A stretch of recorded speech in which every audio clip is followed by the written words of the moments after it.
Top 3 wide receivers.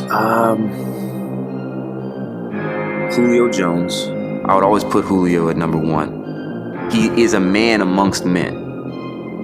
But before the game, they were talking about maybe they need to trade Julio to get value. I said there's no way I'm ever giving up Julio Jones.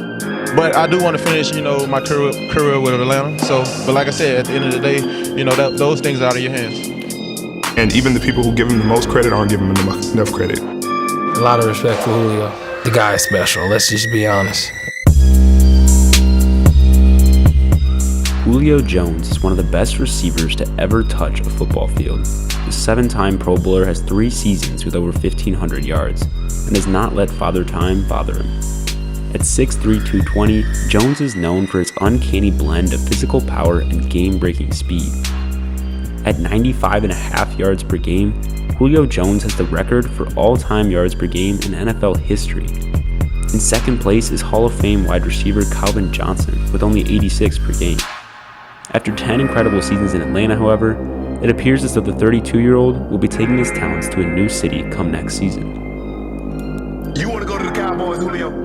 Or you want to stay in Atlanta? Oh, man, I'm out of there, man. You out? He's out of there. Are you going to... Ideally, where would you like to go? Right now, I want to win. Okay. So I did some research since it wasn't clear whether this was just a publicity stunt for more viewership. The story was everywhere. It has been rumored for quite some time that the Falcons were thinking about dealing Julio, with the idea that he actually requested a trade. Now that's big news. It's been a scramble ever since this broke as to where he might go and what team could actually afford him, what team would actually make the move to go out and get him, what he's worth at this point in his career, how many healthy seasons he has left. You get the point. So we're going to look at what teams make the most sense for him, as well as what team I think would benefit the most from acquiring him. Several NFL stars took to Instagram to try and recruit Jones. I mean, why wouldn't you want to have a Hall of Fame wide receiver line up next to you on Sundays? In the 2018 draft, the Falcons spent a first-round pick on Alabama wide receiver Calvin Ridley. I'm bringing up Ridley because for the last 3 years, Julio has benefited from having another dynamic receiver on the field to draw attention away from the defense. That brings me to my first team, the Cardinals. DeAndre Hopkins has proven himself to be one of the best receivers in the league today, and if young QB Kyler Murray adds Julio Jones to his receiving corps, his offense could take a huge step. Julio will be able to operate in the field without receiving the entire pressure of the defense, as D-Hop requires just as much attention. Throws a deep ball, left side, single coverage, and it is pulled in by DeAndre Hopkins, and he's got a touchdown! What a throw by Kyler Murray, and what a catch by Newton! Another team that fits this mold pretty well is the Tennessee Titans. A.J. Brown and Derrick Henry are 2 incredible offensive players that would help Julio's game shine.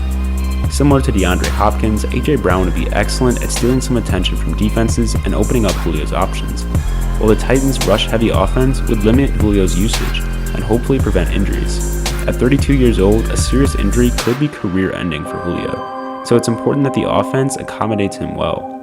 The Titans lost to the Ravens in the AFC wildcard game last season, so adding a dynamic offensive player like Julio could be just the weapon they need to reach the next round. Now the last team I want to mention is one that you wouldn't think would need any help on the offensive end, the Packers.